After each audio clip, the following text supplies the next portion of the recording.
Ja, liebe GVC Winterthur, wie es der Timo schon gesagt hat, ich stehe als Sprachrohr vom Vorstand von der GVC Winterthur vor euch.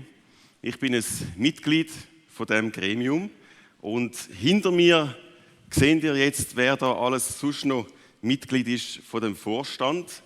Wenn ihr das Foto könnt vorbringen, meine Kolleginnen und Kollegen, die mir da die nötige Rückendeckung geben. Genau, das sind die Damen und Herren.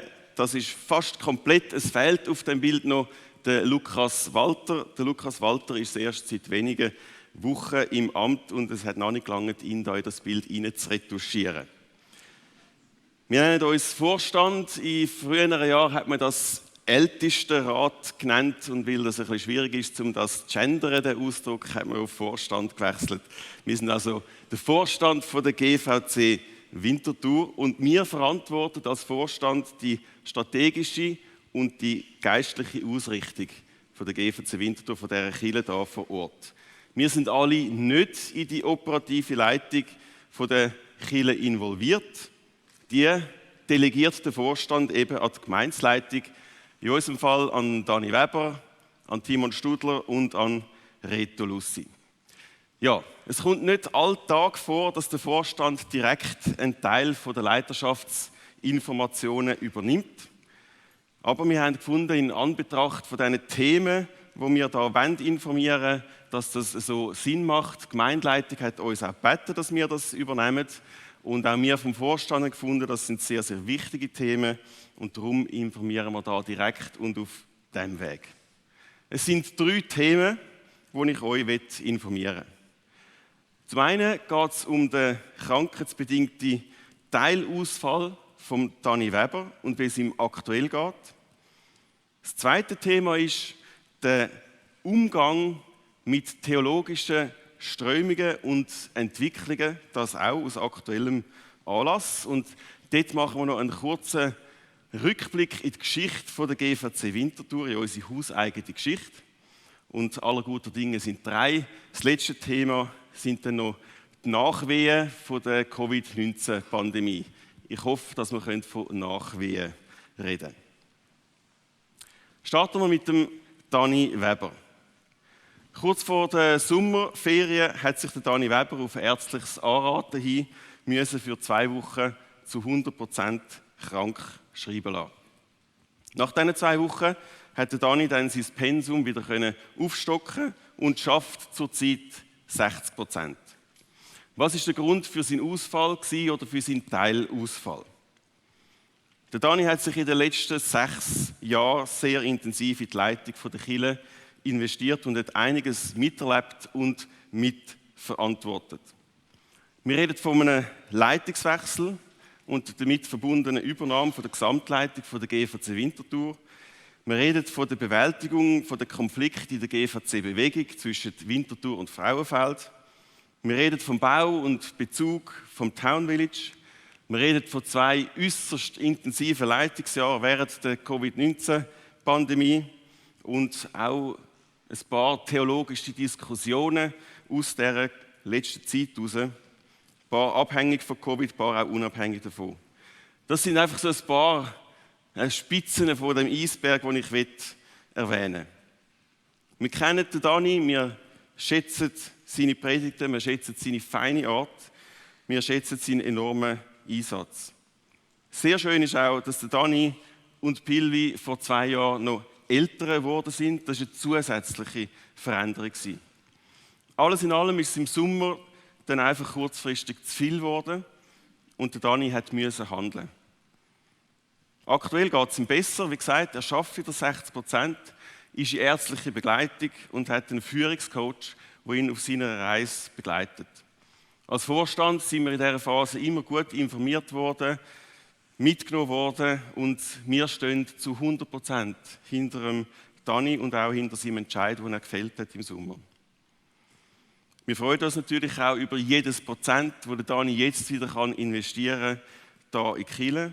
Wir hoffen natürlich auch, dass du schnell wieder auf der Beine bist, wieder im Vollbesitz von deiner Kräfte bist und dass du das, was du erlebt hast jetzt in der letzten Woche, auch gut integrieren in deine weitere Geschichte. So viel zu der Information zum Dani Weber. Wir kommen zum zweiten Thema und das ist der Umgang mit theologischen Strömungen. Wir sind ganz aktuell wieder mal in einer Phase, wo eine stärkere theologische Strömung an unsere Ufer schwappen tut. Diese Strömung ist schwierig zu fassen oder auch zu erklären. Sie trägt so einen Sammelbegriff, einen Überbegriff als Name Postevangelikalismus. Rein sachlich heisst das nichts anderes als nach dem Evangelikalismus. Als Vorstand ist uns zu Ohren gekommen und wir werden punktuell auch darauf angesprochen, dass Besucherinnen und Besucher von unserer Kirche verunsichert sind. Wir hören, dass sie in Sorge sind, dass GVC Winterthur das Evangelium hinter sich lässt, eben postevangelikal wird. Wiederum andere sind begeistert von dieser Strömung und finden, man sollte mehr darüber reden, man sollte das mehr zum Thema machen. Das ist eine gewisse Spannung, die da ist. Und wie gesagt, ich möchte so einen Rückblick machen in unsere Geschichte. Wie gehen wir mit so einer Strömung, mit so einer Situation um? Wie haben wir es auch in der Vergangenheit gemacht? Ich denke, dass wir in der Vergangenheit das sehr gut gemacht haben. Dass das eine der grössten Stärken der GVC Winterthur war. Das ist ein trockenes Thema, darum wäre ich froh, wenn ich da kurz mein Fläschchen haben darf. Danke.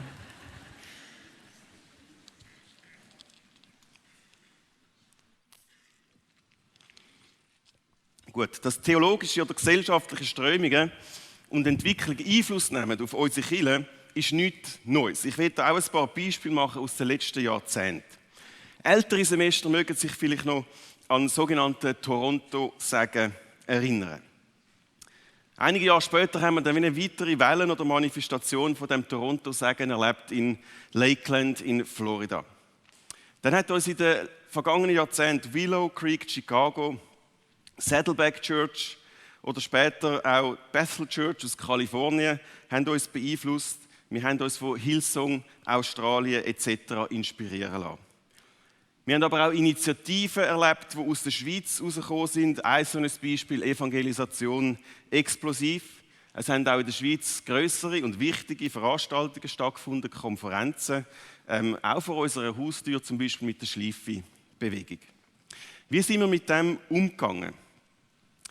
Es liegt in unserer DNA von unserer Kirche, dass wir mal grundsätzlich interessiert und offen sind für Neues. Wir haben uns all diesen Strömungen nicht einfach verschlossen und zurückgezogen. Im Gegenteil, wir haben uns immer aktiv bemüht, diese Orte zu besuchen. Wir sind auf Lakeland geflogen damals. Wir haben Gespräche geführt und wir probieren immer die Inhalte von diesen Strömungen, von diesen Entwicklungen zu verstehen.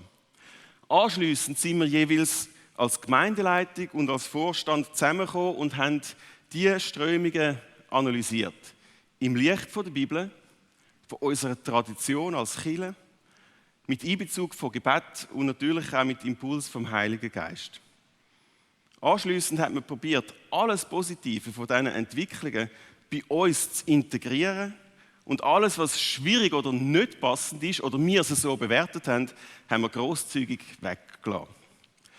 So haben wir sehr viel von diesen Erkenntnissen von anderen profitiert. Wir haben uns entwickelt und wir sind da und dort auch von falschen Entwicklungen oder Entscheidungen verschont geblieben.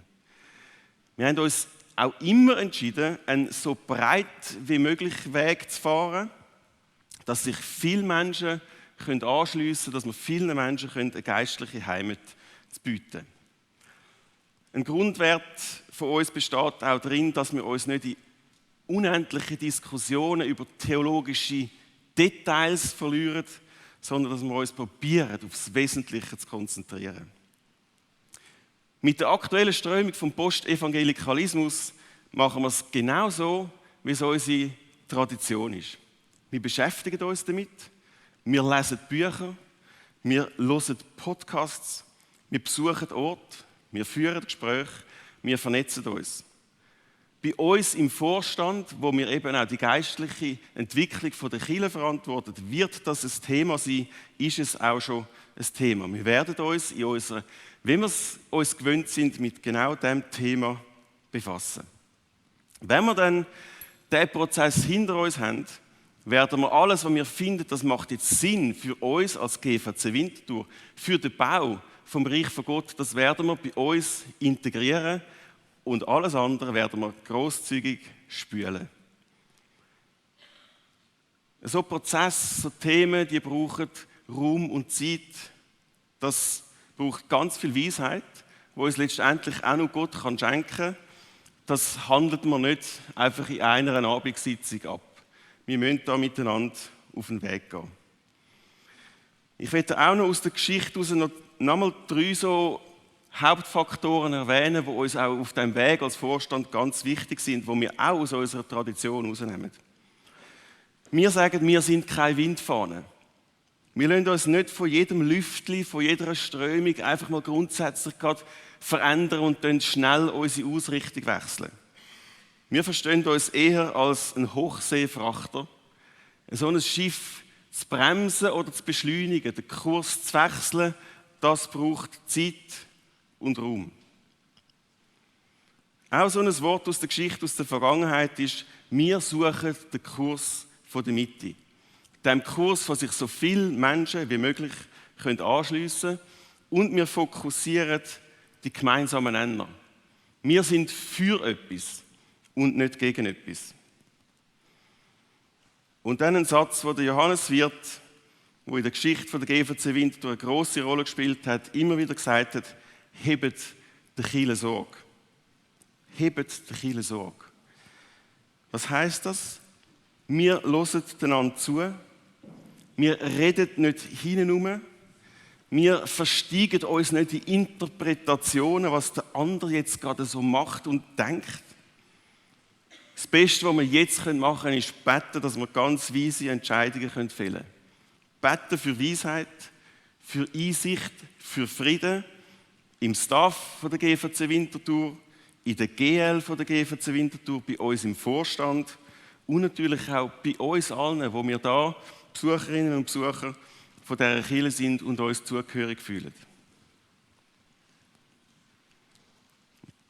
Das dritte Thema ist noch die Covid-19-Pandemie. Die Covid-19-Pandemie ist aktuell und gefühlt so in der Sommerpause. Und lass uns das geniessen. Wir hoffen alle, dass wir als Gesellschaft und natürlich auch als Kirche nicht wieder vor grössere Herausforderungen gestellt werden. Nichtsdestotrotz sitzt uns die Covid-19-Pandemie noch allen in den Knochen. Vor ein paar Wochen haben sich einige Einzelpersonen aus der Kirche zusammengetan und sie haben das Schreiben an die Leitung der Kirche aufgesetzt. Es sind rund 50 Personen, die den Brief, das Schreiben auch unterzeichnet haben. Es sind Personen, die aus unterschiedlichen Gründen kein Zertifikat hatten oder das für den Besuch vom Gottesdienst nicht einsetzen wollten.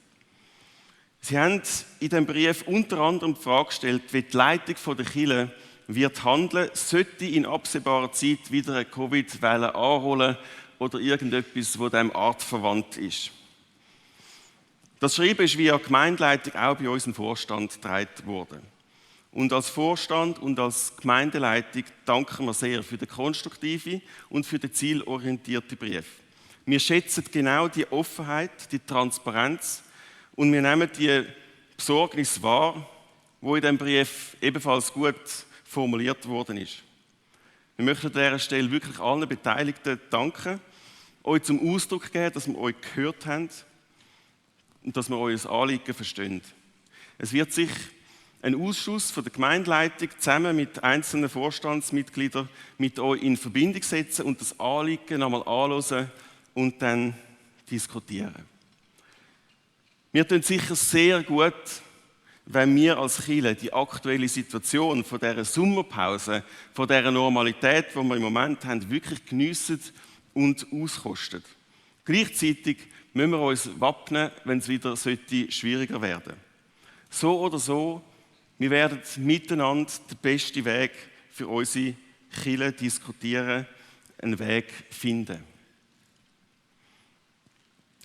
Zum Schluss möchte ich am Timon, am Reto und am Dani, der Timon ist glaube ich da hinten, am Timon da hinten, genau, am Reto und am Dani, einfach ganz herzlich Danke sagen. Ein grosses Dankeschön an euch. Ihr steuert unser GVC-Schiff mit viel Weisheit, mit vollem Einsatz und mit vollem Herzblut. Als Vorstand ist mir wichtig, das auch zum Ausdruck zu geben, das ist uns wichtig, stehen wir zu 100% und voll hinter euch. Und natürlich wünschen wir euch von ganzem Herzen, dass ihr bald auch wieder mal in eine Phase reinsegeln könnt, reinfahren, wo die Wellen eben nicht so hoch an eure Ufer schlagen, wo ihr euch ein Stückchen auf den Normalbetrieb der Kirche fokussieren könnt. Aber ein ganz herzliches Dankeschön an euch als Leitung der Kirche.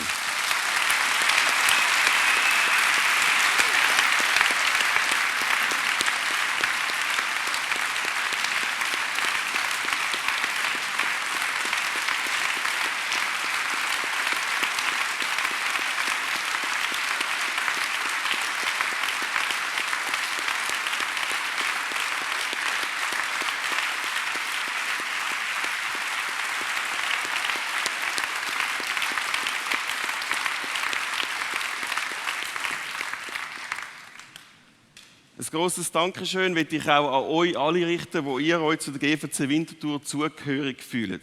Ich danke euch für die Unterstützung und das Vertrauen. Danke auch, dass ihr der Gemeindeleitung jetzt die nötige Zeit und den nötigen Raum gebt, die aktuellen Themen zu bearbeiten. Ich danke euch für jedes Gebet, das ihr betet für uns als Vorstand auch und für die Leitung der Kirche. Ich danke euch für jede Unterstützung, die ihr gebt. Danke fürs Miteinander und danke auch, dass ihr bereit sind, zu der GVC Winterthur zu stehen, wenn einmal ein bisschen bewölkte Tage da sind, wie wir es vielleicht im Moment erleben. Danke, dass ihr auch in einem Gewitter in die Kirche kommt. Wir haben als GVC Winterthur in den vergangenen Jahren unglaublich viele Sonnenstunden gehabt, viele gemeinsame Erfolge erlebt.